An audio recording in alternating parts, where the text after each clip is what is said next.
Tudo da Canção Nova em um só lugar. Canção Nova Play. O Senhor esteja convosco. Proclamação do Evangelho de Jesus Cristo segundo Lucas. Aconteceu que num dia de sábado, Jesus foi comer na casa de um dos chefes dos fariseus, e eles os observavam. Diante de Jesus havia um hidrópico. Tomando a palavra, Jesus falou aos mestres da lei e aos fariseus: a lei permite curar em dia de sábado ou não? Mas eles ficaram em silêncio. Então Jesus tomou o homem pela mão, curou-o e despediu-o. Depois lhes disse: se alguém de vós tem um filho ou um boi que caiu num poço, não o tira logo, mesmo em dia de sábado? E eles não foram capazes de responder a isso. Palavra da salvação. Glória a vós, Senhor.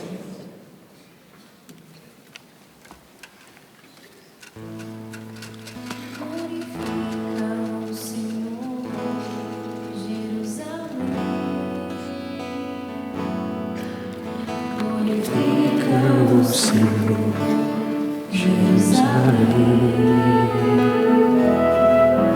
Glorifica o Senhor, Jerusalém. Glorifica o Senhor, Jerusalém. Glorifica o Senhor, Jerusalém.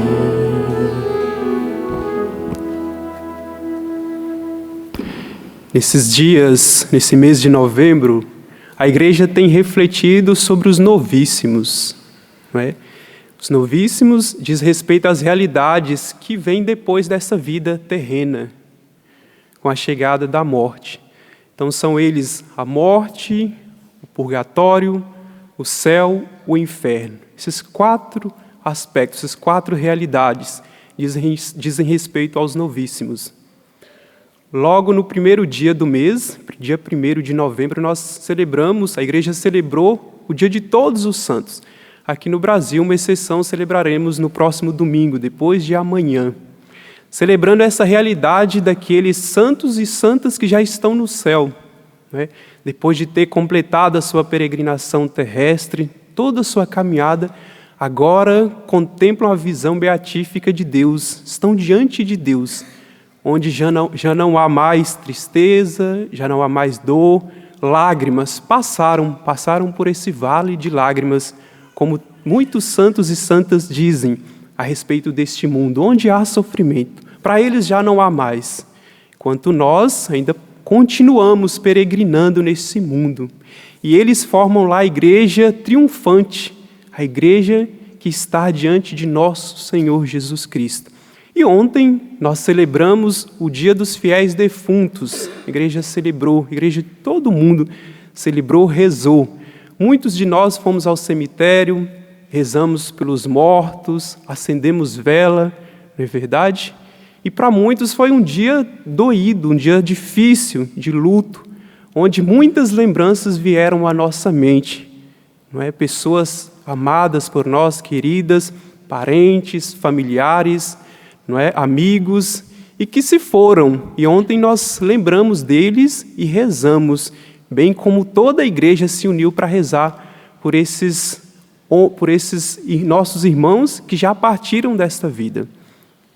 E lembrando dos mortos, também lembramos a realidade, não é, daqueles que estão no purgatório. Por isso as nossas orações diante da comunhão dos santos, né, a igreja pede que nós rezemos, as nossas orações alcançam aqueles que estão no purgatório, na igreja padecente. Eles formam a igreja padecente. Quanto nós, não é, que estamos andando por esse mundo, peregrinando, nós somos a igreja militante. Um dia, se Deus quiser, nós também contemplaremos, nós estaremos na igreja triunfante, mas até lá precisamos caminhar. Muito bem, eu dizia sobre o dia de ontem dos fiéis defuntos. Para muitos, não é, a realidade da morte é algo muito difícil. Quando comenta, né, quando surge esse assunto da morte, logo muitos desviam, não querem comentar. A morte é um assunto difícil, é um tabu para muita gente, não é? Mas como seria bom, assim como na Idade Média, durante muito tempo da igreja, onde a morte era um tema corriqueiro, um tema familiar às pessoas. Os pais comentavam com os filhos a respeito da morte, falavam da morte, não é? Mas não a morte por si só, mas falava da morte como passagem para a vida eterna. Porque a nossa vida, meus irmãos, e o nosso destino não é permanecer nesse mundo, ficar nesse mundo para sempre. Mas o nosso destino é o céu. Tem até a música do Dunga que diz: o meu lugar é o céu, nosso lugar é o céu. E o tema da morte deve ser retomado, né? Para nós que somos cristãos, a morte não é um fim. A morte não é motivo de desespero, de medo. Pelo contrário, ela deve ser entendida, né, conforme a doutrina católica, como passagem. A morte sempre tem um cunho de esperança, não é? Jesus, aquele que morreu e ressuscitou, o primogênito dentre os mortos, né? Aquele que ressuscitou, o primogênito também dentre aquele que ressuscitou, ele nos ensina a ter esse olhar de esperança quanto à morte, não de desespero. Então precisamos falar. É interessante, na Idade Média, os cristãos desejavam tanto o céu, não é? Aí podemos lembrar de tantos santos que viveram nesse período, São Francisco de Assis, São Tomás de Aquino, São Boaventura e tantos outros. Eles desejavam tanto o céu que eles, como eu dizia, falavam no dia a dia do céu, né? Falava das realidades que sucedem à morte, que vêm depois da morte, com muita naturalidade. Tanto que os moribundos da época, as pessoas que ficavam doentes, mesmo os anciãos, eles se preparavam. Não era apenas os santos, aqueles que estavam, não é, que se destacavam, não. Mas todo mundo, todas as pessoas se preparavam para a morte. Então os moribundos, percebendo que estava chegando o final da sua vida, o que eles faziam? Eles chamavam uma família, chamavam os amigos, pessoas amadas, chamavam o padre, né, para poder ali conversar sobre a realidade da morte, e sem desespero, sem medo, mas se preparando para poder entrar no céu, para o seu encontro definitivo com o Senhor. Então ele dividia todos os seus bens, aqueles que eram ricos, davam aos pobres, dividia entre os filhos, os pais faziam isso, né? E ali se preparavam, se desapegavam, né? Recebia o sacramento da confissão, recebia o viático, a Santa Eucaristia, para assim poder fazer a sua viagem definitiva, né? Ter o seu encontro definitivo com o nosso Senhor. E com muita tranquilidade, nada de desespero. Tamanho era o desejo de céu, tamanho era o desejo de vida eterna daquelas pessoas. Nada de desespero, como infelizmente nós vemos hoje. Basta falar da morte e logo, não é? As pessoas querem desviar, não querem comentar, é algo repugnante. Não, naquela época não era assim, as pessoas desejavam. E nós, a exemplos desses, nós precisamos desejar o céu. Nós precisamos desejar o céu. Essa vida terrena, ela dura, mas é insignificante. É um tempo insignificante mediante a eternidade. É uma passagem, somos todos estrangeiros aqui. Aliás, o termo paróquia, todos pertencemos a uma paróquia, significa aqueles que são estrangeiros, que estão de passagem. Não é? Estrangeiros, mas caminhando, peregrinos. Muito bem. Então aqueles homens e mulheres de Deus, os moribundos, se preparavam bem para o seu encontro definitivo. E aí nós vemos que a morte, meditar sobre a morte, ela nos leva a uma realidade muito concreta, que é o desapego. Quantas pessoas no nosso meio apegadas a bens materiais, não é, apegadas a riquezas, e constrói verdadeiros tesouros nesse mundo, esquecendo que aqui não é o lugar definitivo delas. E assim gastam as suas forças, às vezes até brigam por causa de riqueza, e vivem um verdadeiro egoísmo. Mas se meditamos melhor, mais e melhor sobre a morte, nós perceberemos que a morte, na hora da nossa morte, de nada tudo isso vale. A morte nos deixa pobres, tira tudo de nós. No caixão não vai nada, não vai riquezas, não vai o tesouro que nós acumulamos, que está lá na nossa conta. Não é? Nada disso vai, no caixão não cabe nada disso.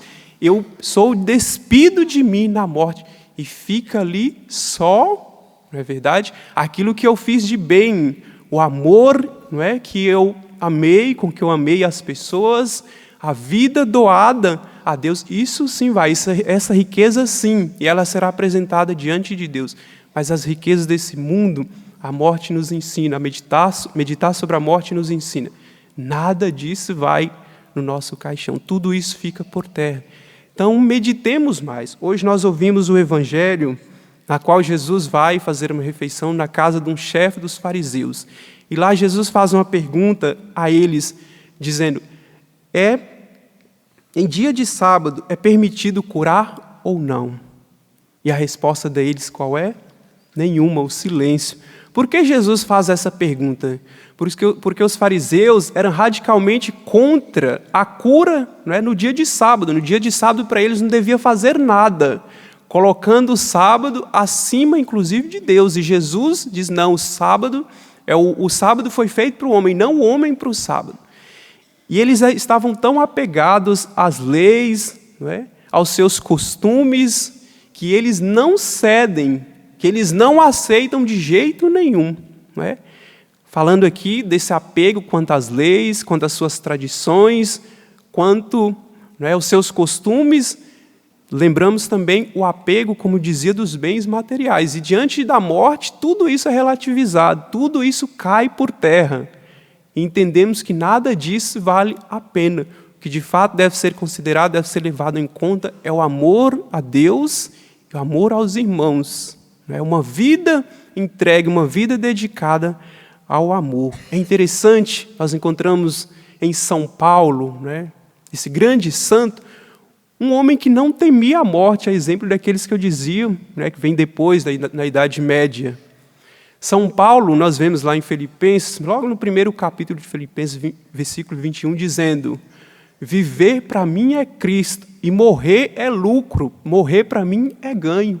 E logo um pouquinho, logo à frente, nesse mesmo capítulo, ele diz o seguinte, para mim seria melhor morrer, partir desse mundo e encontrar-me com Cristo. Mas como vocês necessitam da minha presença, então é bom que eu fique um pouco mais. Ele vivia esse dilema, queria partir para a eternidade, seu destino, né, final, mesmo nós, mas também vivia e percebia naqueles que ele evangelizou a necessidade que ele permanecesse por mais um tempo. Nós não devemos temer a morte. O próprio São Paulo, no capítulo 15 da primeira carta aos Coríntios, diz o seguinte, ó morte, onde está a tua vitória? Ó morte, onde está o teu aguilhão? A morte foi vencida, a morte foi matada por nosso Senhor Jesus Cristo. Não devemos temer a morte de forma nenhuma. Por quê? A morte não é fim, pelo contrário, ela é início da vida eterna. Por isso nós não devemos tirar do nosso horizonte, dos nossos olhos, a meditação, pensar sobre a morte.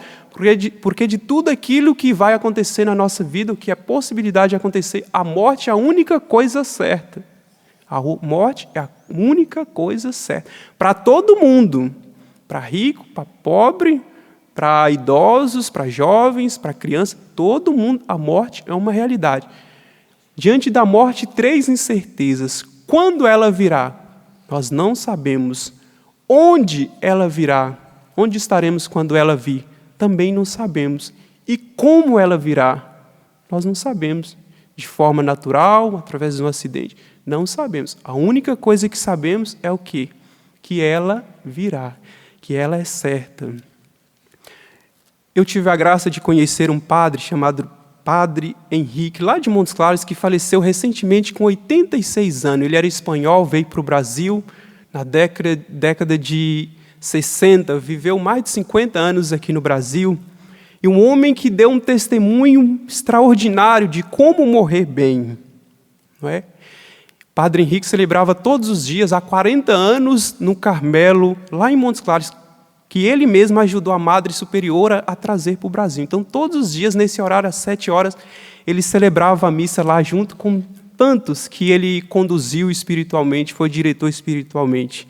Bom, e há poucos dias, então logo depois da missa, que todos os dias ele celebrava naquele Carmelo, no final da missa, ele disse para as pessoas que estavam ali, que já estava percebendo que a vida dele estava se esvaindo, que a missão dele estava chegando ao fim. Celebrou a missa escorando no altar, com pouco, já quase sem forças. Bom, saindo dali, aquilo foi uma despedida. Então, logo ele passou mal e foi hospitalizado, né? E eu gostaria de ler brevemente o testemunho do médico que o atendeu, aquele que estava no plantão naquele dia. Diz o médico o seguinte: no dia 15 de outubro, de plantão da intercorrência do hospital, recebo uma ligação da residente para irmos ao setor avaliar um paciente. Deparo com uma diretora do hospital, que tinha estreita relação com o paciente. A mesma me passa o caso e diz se tratar de Padre Henrique. Já o conhecia e o admirava por caminhada tão santa e exemplar, que me estremeci, pois se tratava de um caso grave. Ao abrir a porta do quarto para avaliar o Padre Henrique, me deparo com o mesmo cantando hinos de louvor. E ao dar o meu primeiro passo no quarto, me arrepiei e me senti leve. Cumprimentei-o e avaliei enquanto ele se mostrava sorridente, em oração e conversando em tom de despedida, afirmando que ele estava deixando essa vida. Fiquei extasiado e maravilhado com suas palavras, mas triste com seu estado de saúde. Naquele momento, queria não ser médico e ser apenas ouvinte. Enquanto me preocupava e entristecia com seu estado de saúde, me alegrava com tamanha demonstração de fé, esperança, maturidade espiritual e santidade. Naquele momento, deveríamos dar tratamento e suporte para o Padre Henrique, mas, na verdade, ele nos deu suporte e nos tratou. Saí do quarto e conversei com a doutora, amiga do padre, e decidimos por transferir o mesmo para o CTI.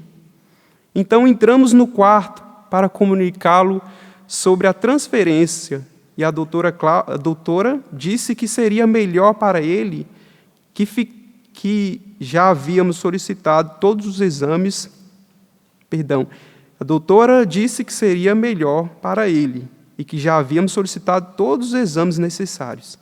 Então o padre olhou e disse sorridente: veja que extraordinário. Perdoe, pai, eles não sabem o que falam. Vocês estão me desviando dos planos do Pai. As portas da eternidade já estão se abrindo para mim. E a doutora deu um beijo na testa do padre e o mesmo abençoou. Um grande exemplo de alguém que meditava, que se preparou bem para a morte. E concluo com algo que dizia Santo Agostinho. Não é? Santo Agostinho dizia o seguinte: no dia em que eu nasci, não é? À minha volta todos sorriam naquele quarto e apenas eu chorava. Todos nós conhecemos essa cena quando uma criança nasce, né? Mas eu desejo ardentemente por aquele dia em que à volta do meu caixão todos chorarão e apenas eu sorrirei diante do Senhor para toda a eternidade. Louvado seja nosso Senhor Jesus Cristo. Tudo da Canção Nova em um só lugar. Canção Nova Play.